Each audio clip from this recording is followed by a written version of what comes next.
Effective September 1st, the state of Texas has implemented a new bill stating that any student caught with any part of an e-cigarette will immediately be removed from their classes. Over the years, vaping has been a constant issue on and off school campuses.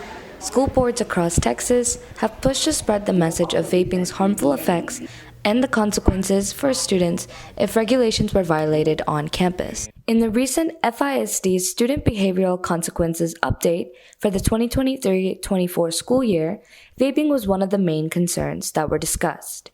But why is this an issue? William Solari, one of FISD's student support coordinators, finds that teens tend to be more drawn to vaping in school environments for various reasons. You know, maybe the student's going through withdrawal and just feeling the need for it.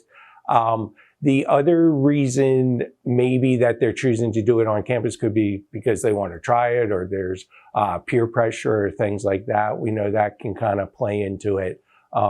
So those are kind of some of the reasons that they might choose to do it on campus. According to the CDC, in high schools, it was about 14% of the students were current users, which means that they had used it at least once in the last 30 days. Over the summer, Texas signed a law to implement immediate placement in alternative schools for students who violate regulations on their home campuses. This is also known as Disciplinary Alternative Education Placement, or DAEP, according to the Texas Education Code of Conduct.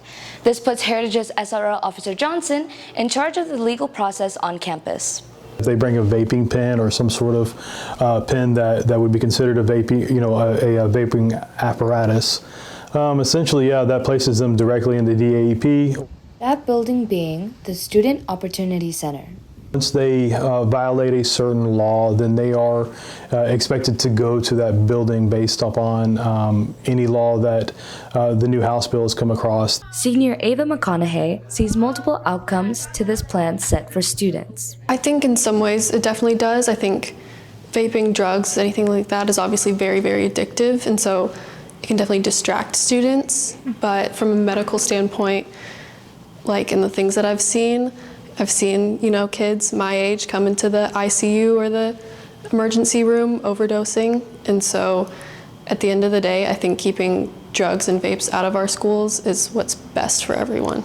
You know, hopefully students don't want to be displaced from campus and taken out of whatever activities they are involved in, and that all the consequences that go along with a DAEP placement.